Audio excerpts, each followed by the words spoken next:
ہم بات کرتے ہیں رشتوں کی. انسان کی پہچان اس کے رشتوں سے ہوتی ہے. انسان واحد ایسی مخلوق ہے جو اپنے رشتوں سے پہچانا جاتا ہے. فرشتے جو صرف اللہ کی عبادت کرتے ہیں، جانور جن کے رشتے تو ہوتے ہیں لیکن انہیں اس کا احساس نہیں ہوتا. ٹھیک ہے، اول ہمارا رشتہ ہے ہمارے اللہ سے کہ ہم اللہ کے بندے ہیں. کیا کہلاتے ہیں؟ بندے. سب سے پہلے سمجھنے والی بات جو یہاں پر ہے وہ یہ ہے کہ کوئی کافر ہے یا مسلمان ہے یا ہندو ہے یا جو بھی جس بھی دھرم کا ہے، وہ کون ہے؟ اللہ کی مخلوق ہے. کون ہے وہ؟ اللہ کی مخلوق ہے. اگر آپ یہ کہو کہ وہ اللہ کی مخلوق نہیں تو آپ کافر ہو چکے ہو، کیونکہ ہمیں اس پر یقین لانا ان اللہ علی کل شیء قدیر. زمین و آسمان میں جو کچھ بھی ہے سب اللہ ہی کی ملکیت ہے، اللہ ہی نے پیدا کیا ہے. تو سب سے پہلے ہمیں یہ سمجھنا ہے کوئی بھی انسان ہے، کوئی بھی جانور ہے، وہ کس کی مخلوق ہے؟ اللہ کی. یہ ہے ہمارا بندے سے بندے والا رشتہ. دوسرا، جو ایمان لے آیا رسول اللہ صلی اللہ تعالی علیہ وسلم کا امتی ہو گیا، وہ کون کہلائے گا؟ مومن. مسلمان. وہ کون کہلائے گا؟ مسلمان. مومن. مسلمان کہلائے گا وہ شخص. اس کے بعد پھر ہمارے دنیاوی رشتے بنتے ہیں. دنیاوی رشتے کس طرح سے ہوتے ہیں؟ کوئی ماں ہے، کوئی باپ ہے، کوئی بہن ہے، کوئی بیٹی ہے. اس طرح سے ہمارے دنیا میں آنے کے بعد رشتے بنتے جاتے ہیں. سنیے گا، ایک بہت پیاری سی بات ہے. عورت بیٹی ہے تو رحمت ہے، عورت ماں ہے تو جنت ہے، عورت بیوی ہے تو گھر کی زینت ہے، عورت بہن ہے تو عزت ہے، عورت دوست ہے تو شان ہے، عورت تو اسلام کی آدھی جان ہے. سمجھنے والی بات ہے، اللہ نے ہمیں کتنے خوبصورت رشتے عطا کیے ہیں. یہ رشتے ہمارے لیے اللہ کی ایک نعمت ہی تو ہے. بے شک بے شک. آج ہم عورت کے اوپر ہی بات کریں گے، انشاءاللہ پھر مرد کو بھی لے لیں گے. آج میں چاہتی ہوں کہ ہم ساری عورتیں ہی جمع ہیں یہاں پہ، تو خاص طور پہ عورت کے کردار کے بارے میں بات کی جائے. تو چلے میں آپ لوگوں سے سوال کر لیتی ہوں، آپ کے نظریے میں ایک عورت کا کردار کس طرح کا ہونا چاہیے؟ بتائیے جی. کوئی بتانا پسند کرے گا عورت کا کردار کس طرح کا ہونا چاہیے؟ According to me doctor Shefali ناز، ایک عورت کا کردار سورج کی طرح ہونا چاہیے. جانتے ہیں کیوں؟ سورج جس کی غیر موجودگی میں کوئی کام ٹھیک طرح سے انجام نہیں پاتا. جب سورج نہیں نکلتا ہے تو دنیا میں کیسا اندھیرا ہو جاتا ہے. بنا روشنی کے ہم کوئی اپنا کام کر سکتے ہیں؟ تو ایک عورت کو روشنی بننا ہے اپنے شوہر کی زندگی میں، اپنے اولاد کی زندگی میں روشنی بننا ہے کہ ہم انہیں کامیابی کی طرف لے کر کے جائیں. جیسے سورج کی غیر موجودگی میں کوئی بھی کام ٹھیک طرح سے انجام نہیں پاتا، اسی طرح جس طرح سورج اپنی کرنوں سے پوری دنیا کو روشن کرتا ہے، اسی طرح ایک عورت کی محبت اور فرمانبرداری اس کے گھر کو روشن کرتی ہے یا نہیں؟ ایمانداری کی بات ہے نا. جب تک گھر کی عورتیں اچھی نہیں ہوں گی، محبت کرنے والی نہیں ہوں گی، اپنے شوہر کی فرمانبردار نہیں ہوں گی، بچوں کی پرورش اچھی طرح کرنے والی نہیں ہوں گی، تو کیا گھر میں خوشحالی آ سکتی ہے؟ سکون آ سکتا ہے گھر میں؟ کسی طرح سے نہیں آئے گا. چلیں کیونکہ ہم مسلمان ہیں، ہم تھوڑا سمجھنے کی کوشش کرتے ہیں. قرآن اور حدیث میں جن عورتوں کا ذکر آیا ہے ان کے کردار سے کچھ صفتیں، کچھ کوالٹیز ان کی ہم اپنے اندر لانے کی کوشش کرتے ہیں. پہلے تو ان کے بارے میں پڑھیں گے، پھر اللہ سے دعا ہے اللہ جو ہم پڑھ رہے ہیں، جو ہم سن رہے ہیں، اس پہ ہمیں عمل کرنے کی توفیق عطا فرما دے. آمین ثم آمین. کل ہم نے واقعہ سنا تھا حضرت آدم علیہ السلام کا اور بی بی حوا کا، جو کہ ہماری اماں بھی ہیں. ہم کس کی اولاد ہیں؟ آدم اور حوا کی اولاد ہی تو ہیں. تو سب سے پہلے ہم ڈسکس کرتے ہیں حضرت حوا علیہ السلام کے بارے میں. سورہ کہف کی آیتوں میں آتا ہے حوا علیہ السلام جب ان سے گناہ ہو گیا تھا، یعنی کہ جنت کا وہ پھل انہوں نے کھا لیا تھا، اس کے بعد انہوں نے کیا کیا تھا دنیا میں آ کے؟ توبہ ہی تو کی تھی. توبہ کی تھی. کتنی طرح توبہ کی تھی؟ 200 سال اللہ کی بارگاہ میں ہاتھ اٹھا کے رو رو کے سجدوں میں جا کے توبہ کی تھی کہ انہیں اپنے گناہ کا احساس تھا. اماں حوا سے ہمیں سیکھنا ہے کہ عورتوں کو اپنے گناہوں کا احساس کرنا چاہیے. اگر آپ سے کوئی غلطی ہو گئی ہے، آپ کو ندامت والے آنسو بہانے ہیں. یہ نہیں کہ آپ ڈھیٹ بن جائے کہ ہو گیا تو ہو گیا، کوئی بات نہیں، میری غلطی نہیں، اس کی غلطی، اس کی غلطی ہے. آپ کو ذمہ داری لینا سیکھنا ہے. پتہ ہے ہماری سائیکالوجی کیا کہتی ہے؟ آپ تو کو فون کر لو. ہماری سائیکالوجی کہتی ہے اگر آپ اپنے کیے ہوئے کاموں کی یا آپ سے جو غلطیاں ہوئی ان کی ذمہ داری دوسروں پہ ڈالتے رہو گے نا، کہ نہیں میری غلطی نہیں تھی, اس کی وجہ سے ایسا ہوا, اس کی وجہ سے ایسا ہوا. اگر یہ ذمہ داریاں, یہ غلطیاں آپ دوسروں پہ ڈالتے رہو گے نا تو آپ زندگی میں کبھی کامیاب نہیں ہو سکتے ہو. اسٹریس, ڈپریشن, اینزائٹی, ہزار طریقے کی مینٹل بیماریاں آپ کو گھیر لیں گی. آپ یہ سوچتے رہ جاؤ گے اس نے ایسا کیا تھا, اس وجہ سے یہ ہوا وہ ہوا. اوور تھنکنگ, بلا وجہ دن رات کی اوور تھنکنگ میں آپ پھنس کے رہ جاؤ گے. اگر واقعی چاہتے ہو اس اوور تھنکنگ سے بچنا, اپنے آپ کو فزیکلی اور مینٹلی فٹ کرنا, تو یہ رسپانسبلٹی لے لو کہ ہاں یہ میری غلطی, اب مجھ سے غلطی ہو گئی لیکن آج کے بعد مجھ سے یہ غلطی نہیں ہوگی. یہ ہے ایک مسلمان کا ایمان. یہ سکھاتا ہے ہمیں اماں حوا کا کردار کہ ہم سے اگر کوئی غلطی ہو جائے, ہم سے کوئی گناہ ہو جائے تو ہمیں فوراً اللہ رب العزت سے توبہ کرنی ہے. کیا کرنا ہے؟ توبہ کرنی ہے. اور توبہ وہ صرف ہے جو ہمارے گناہوں کو بالکل مٹا دیتا ہے. توبہ مومن کا ہتھیار ہے. کس کا ہتھیار ہے؟ مومن کا ہتھیار ہے. توبہ اور دعا یہ دو خاص ہتھیار ہیں مومن کے. اماں حوا سے ہم نے سیکھا کہ ہمیں اپنی غلطیوں پہ اڑنا نہیں ہے, ہمیں توبہ کرنی ہے, ہمیں اللہ رب العزت سے معافی مانگنی. کس سے معافی مانگنی ہے؟ اللہ سے معافی مانگنی ہے. اس کے بعد میں بات کرنا پسند کروں گی حضرت مریم علیہ السلام رضی اللہ تعالیٰ عنہ کی. باقاعدہ پورے قرآن میں ایک آیت ہے سورہ مریم کے نام سے. جی بالکل. جی ہم دیکھتے ہیں نا مریم, حضرت مریم علیہ السلام کے بارے میں بات کریں. سب سے پہلے ہم جو سیکھیں گے وہ ہے مریم علیہ السلام کا صبر, کہ کس طرح انہوں نے تنہا زندگی گزاری تھی. آپ کا نکاح بھی نہیں ہوا تھا, صرف اپنی پوری زندگی انہوں نے اللہ ہی کی عبادت میں گزاری تھی. کس طرح وہ اللہ کی عبادت کرتی تھی. ان سے ہم سیکھیں گے پاکی. کتنی پاک تھی وہ, کتنی پاک دامن عورت تھی کہ زندگی بھر کسی مرد نے ان کو ہاتھ نہیں لگایا. حیا, ہم مریم علیہ السلام سے حیا سیکھیں گے.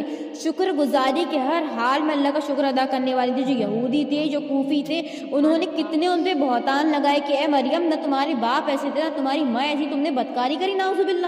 تو ہمیں ان سے سیکھنا ہے شکر گزاری کے ہر حال میں اللہ کا شکر ادا کرنا ہے, چاہے لوگ آپ کے اوپر کتنے بھی تانے کسیں, کتنا بھی آپ کو برا بھلا کہیں, کیونکہ آپ کو پتہ ہے آپ جو کر رہے ہو کس کے لیے, اللہ کے لیے کر رہے ہو. جب آپ کو پتہ ہے تو آپ کو ہر حال میں اللہ کا شکر ادا کرنا ہے. پھر اللہ ان لوگوں کے ساتھ جو معاملہ کرنا ہے اپنے آپ دیکھ لے گا. مریم علیہ السلام سے ہمیں سیکھنا ہے کہ عورتیں کیسے اللہ کی عبادت کر سکتی ہیں, کس حد تک عبادت کر سکتی ہیں. ہم کہتے ہیں ہمیں تو گھر کے کاموں سے ہی فرصت نہیں ملتی ہے, ہمارے تو بچے ہی چھوٹے چھوٹے ہیں, ابھی ہم کیا اللہ کی بات کریں. مریم علیہ السلام سے سیکھیے کہ آپ نے عیسیٰ علیہ السلام کی پرورش تنہا کری تھی, اور اللہ کی عبادت کس طرح سے کرتی تھی کہ تہجد کی نماز تک قضا نہیں ہوتی تھی. سیکھنے والی بات ہے. اور دین کی دعوت, یہ جو DDC ہماری کمیونٹی چل رہی ہے نا, یہ سمجھ لیں کہ یہیں سے مثالیں ہم سب پر, ہر عورت پر, ہر مرد پر, انفیکٹ ہر مسلمان پر فرض ہے کہ ہم لوگوں کو دین کی دعوت دیں. ایک آیت بھی اگر ہمیں قرآن کی معلوم ہے تو ہم ان لوگوں کو بتائیں, انہیں سکھائیں قرآن, تاکہ وہ اس پہ عمل کریں. ہم سب پہ فرض ہے کہ ہم دین کی دعوت دوسروں تک پہنچائیں. پھر ہم بات کریں گے وائف آف فرعون. فرعون کا نام تو سبھی نے سنا ہوگا. فرعون کی مثالیں بھی دیتے ہیں, آج کل تو گالیوں میں ہی فرعون کا نام یوز کرتے, تو فرعون ہو گیا. حضرت آسی علیہ السلام کے بارے میں بات کریں گے, جو کہ فرعون کی بیوی تھی. قرآن میں ان کا ذکر آیا ہے سورہ قصص میں. فرعون کی بیوی کے نام سے ہی انہیں مخاطب کیا جاتا ہے. ان کا جو یقین تھا اللہ پر, انہوں نے کبھی فرعون کو سپورٹ نہیں کیا. فرعون بادشاہ تھا, فرعون کے پاس پوری حکومت تھی, پوری جتنی بھی اس کے راجدھانی تھی نا, جتنے بھی لوگ اس کے انڈر آتے تھے, سب فرعون کے آگے جھکے رہتے تھے. لیکن آسی علیہ السلام اللہ پر یقین کرنے والی تھی, اللہ سے محبت کرنے والی تھی, اور اللہ کی مخلوق بچوں سے محبت کرنے والی تھی, جو انہوں نے حضرت موسیٰ علیہ السلام کی پرورش کی تھی. حضرت موسیٰ علیہ السلام کو تو ہم لوگ جانتے ہیں نا, ہمارے سب سے جلالی پیغمبر تھے, اور سب سے جلالی پیغمبر حضرت موسیٰ علیہ السلام. جو ہم نے پڑھا تھا تورات نازل ہوئی تھی حضرت موسیٰ علیہ السلام پر, کل پڑھا تھا نا ہم لوگوں نے, یاد ہے آپ سبھی کو, بھول گئے؟ جی.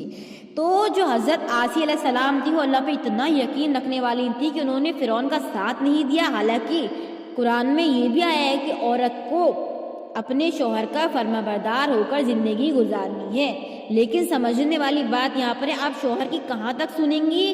جہاں تک وہ آپ کو اسلام کے دائرے میں رکھتا ہے. جب وہ آپ کو بے پردہ ہونے کی کہے, جب وہ آپ سے کہے کہ اپنی حیا کو اتار پھینکو اور جو ماڈرن بن جاؤ اور اس طرح کا لباس پہنو, اس طرح کا لباس پہنو, وہ 4 دیواری میں ہی صرف جائز ہے شوہر کے سامنے. اگر آپ کے جو شوہر ہے نا آپ کو ماڈل بنا کے کہیں گھر سے باہر لے کے جا رہا ہے, آپ آبجیکشن اٹھائیں گی وہاں پر کہ میرا اللہ بے پردگی کو پسند نہیں کرتا. اللہ کیا کرتا ہے؟ بے پردگی کو پسند نہیں کرتا. تو حضرت آسیہ علیہ السلام سے ہمیں سیکھنا ہے کہ ہمیں کبھی غلط کا ساتھ نہیں دینا ہے، پھر وہ ہمارا شوہر ہی کیوں نہ ہو، پھر وہ ہماری اولاد ہی کیوں نہ ہو، یا وہ ہمارے والدین ہی کیوں نہ ہو، ہمیں کبھی غلط کا ساتھ نہیں دینا ہے. ہماری سب سے پہلی جو ذمہ داری ہے وہ بندے کی، یعنی ہمارا جو اللہ سے رشتہ ہے، اسی لیے ہمیں غلط کا ساتھ نہیں دینا ہے، پھر وہ ہمارا دنیاوی کوئی بھی رشتہ کیوں نہ ہو. سمجھ رہے ہیں آپ لوگ؟ پھر ہم بات کریں گے وائف آف موسیٰ علیہ السلام نے. یہاں پہ موسیٰ علیہ السلام کی بات کی. اب موسیٰ علیہ السلام کی جو وائف تھی، ان کا نام ایگزیکٹلی ہمیں نہیں معلوم ہے، لیکن ان کی جو خوبیاں ہیں الحمدللہ، شکر الحمدللہ بے شمار ہے. اول تو ان کے اندر حیا دیکھی جاتی ہے، پھر دوسرا کانفیڈنٹ، جس طریقے کی ان کے اندر ہمت تھی، جس ہمت کے ساتھ یہ اپنے گھر کے کام کرتی تھی، کیونکہ یہ 2 بہنیں تھیں. ان کے جو والد صاحب تھے وہ بزرگ ہو گئے تھے، تو ان کی جو بکریاں تھیں وہ خود چرانے جایا کرتی تھیں. یہاں سے ہمیں یہ بات سیکھنے کو ملتی ہے کہ عورتیں چاہیں تو کام کر سکتی ہیں اگر ان کا کوئی سہارا نہیں ہے، کوئی ان کا مددگار نہیں ہے. اللہ نے انہیں دیکھیں صحت عطا کی ہے، جسم دیا ہے، ہاتھ پیر دیے، تو وہ ان کا استعمال کر سکتی ہیں. لیکن ہمیں کیا، دین کے دائرے میں رہتے ہوئے ہمیں سارے کام کرنے ہیں. آپ گھر سے بھی تو کام کر سکتے ہیں، گھر سے بھی آپ کام کر سکتے ہیں، جیسے کہ سلائی، گھر سے آپ سلائی کر سکتے ہیں، گھر سے آپ کھانا پکا کے ڈلیور کر سکتے ہیں، اور بھی بہت سے ایسے کام ہیں جو آپ گھر کے اندر رہتے ہی کر سکتے ہیں. میں آپ کو ایک حدیث بتاتی ہوں. پیارے محبوب مصطفیٰ جان رحمت صلی اللہ تعالیٰ علیہ وسلم نے فرمایا، جب حضرت علی رضی اللہ تعالیٰ عنہ، حضرت فاطمہ رضی اللہ تعالیٰ عنہ کا نکاح ہوا تھا، تو پوچھا گیا تھا کہ میری کیا ذمہ داریاں اور فاطمہ کی کیا ذمہ داریاں ہیں. پیارے حبیب نے فرمایا، علی، گھر کے سارے باہر کے جو کام ہیں وہ تمہاری ذمہ داری ہے، اور اس گھر کی 4 دیواری کے اندر جو کام ہے وہ فاطمہ کی ذمہ داری ہے. یہاں سے ہم نے کیا سیکھا؟ عورت اگر 4 دیواری میں رہ کے کوئی کام کرنا چاہے تو اسلام اسے منع نہیں کرتا ہے. شرط بس یہ کہ آپ کو اپنے آپ کو پردے میں رکھنا ہے. یہ ہمارا فرض ہے کہ ہم اپنی زینت کو، ہم اپنے جسم کو چھپا کے رکھیں، جہنم کی آگ سے بچا کے رکھیں. پھر یہاں سے چال چلے، ان ماشاءاللہ اتنی سادہ چال چلتی ہیں. آج کل کی لڑکیاں دیکھتے ہیں کیسے ٹمک ٹمک کے چلتی ہیں. تو ان کی کردار جب ہم پڑھ رہے تھے، ان کی خاصیتوں کے بارے میں، ان کے چال چلن اتنا ماشاءاللہ اتنا اچھا تھا کہ ایک دم بالکل سیدھے انداز میں چلنا ہے. میں آپ کو اس لیے بتا رہی کیونکہ ہم اپنے اوپر غور کریں، ہم کس کی چال چل رہے ہیں؟ شیطان کی چال چلتے ہیں نا ہم سبھی، تو ادھر ادھر مٹکتے مٹکتے چلتے ہیں.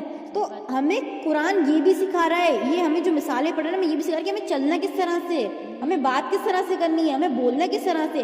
ضرورت سے زیادہ نہیں بولنا ہے، بس زبانی میں آ جاؤ گے پھر. تو کس طرح سے ہمیں اپنے آپ کو مینٹین کر کے رکھنا ہے، چلنا بھی ہے تو کس طرح سے چلنا ہے، سب ایک ایک بات قرآن ہمیں سکھا رہا ہے. پھر یہاں پہ ان کی خاصیت جو ایک مجھے بہت پرسنلی اچھی لگتی ہے کہ ان کے ساتھ جو بھی معاملات پیش آئے، یعنی کیا، جب یہ اپنے جانوروں کو چرانے کے لیے لے گئی تھی، وہاں پہ ان کو حضرت موسیٰ علیہ السلام ملے تھے، اور وہاں پہ بہت سے لوگ تھے جو اپنے جانوروں کو پانی پلاتے تھے، ان کو جگہ نہیں مل پا رہی تھی.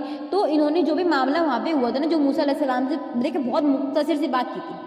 یعنی یہاں سے ہمیں یہ سیکھنے کو ملا کہ ہمیں فالتو نہیں بولنا ہے کسی نامحرم سے. اگر آپ بات کر رہے ہیں تو آپ فضول بات بالکل بھی نہیں کریں گے، جو بات ہے پوائنٹ ٹو پوائنٹ بات کریں گے، ہاں تو ہاں، نہ تو نہ. کوئی الٹی سیدھی بات نہیں کریں گے، کسی طرح سے آپ اس کے ساتھ میں فریلی بات نہیں کریں گے، لمٹ میں، دائرے میں رہتے ہوئے بات کریں گے. پھر یہ انہوں نے پورا جو میٹر ہوا تھا پانی پلانے کا بکریوں کو، ایک پوری قرآن کی ایک آیت ہے، گھر پہ جا کے اپنے والد ان کے جو والد تھے ان کے ساتھ میں ڈسکس کی. یہاں سے ہمیں یہ سیکھنے کو ملتا ہے کہ ہمیں اپنے والدین کے ساتھ کیسا رشتہ بنانا ہے. کوئی مصیبت ہمارے ساتھ پیش آ رہی ہے یا ہماری زندگی میں کوئی بھی معاملہ ہوا ہے، جیسے ہم بتاتے ہیں نا گھر آ کے، آج میرے ساتھ ایسا ہوا، آج میرے ساتھ ویسا ہوا، تو یہ سنت ہے قرآن کی کہ ہمیں اپنے والدین کے ساتھ میں ڈسکس کرنا چاہیے، انہیں بتانا چاہیے ہم نے کہاں زندگی گزاری، ہم نے کیا کام کس طرح سے کیا. والدین کو تو بتانا چاہیے نا ہمیں. پھر ہم نے ان سے سیکھا آنیسٹ، یعنی ایماندار. کتنی ایماندار تھی ہماری جو عورتیں گزری ہیں، قرآن میں ان کا ذکر ہے کتنی ایماندار تھی. اور ہم کیا کرتے ہیں، ذرا سے معاملے میں اپنے آپ کو آگے بڑھانے کے لیے ملاوٹ کر دیتے ہیں، دودھ میں ملاوٹ کر دیتے ہیں، کھانے میں ملاوٹ کر دیتے ہیں. تو ہمیں ایماندار ہونے کی ضرورت ہے. ہم کس کے بندے ہیں؟ ہم رحمان کے بندے، ہم شیطان کے بندے نہیں ہیں. بے شک بے شک.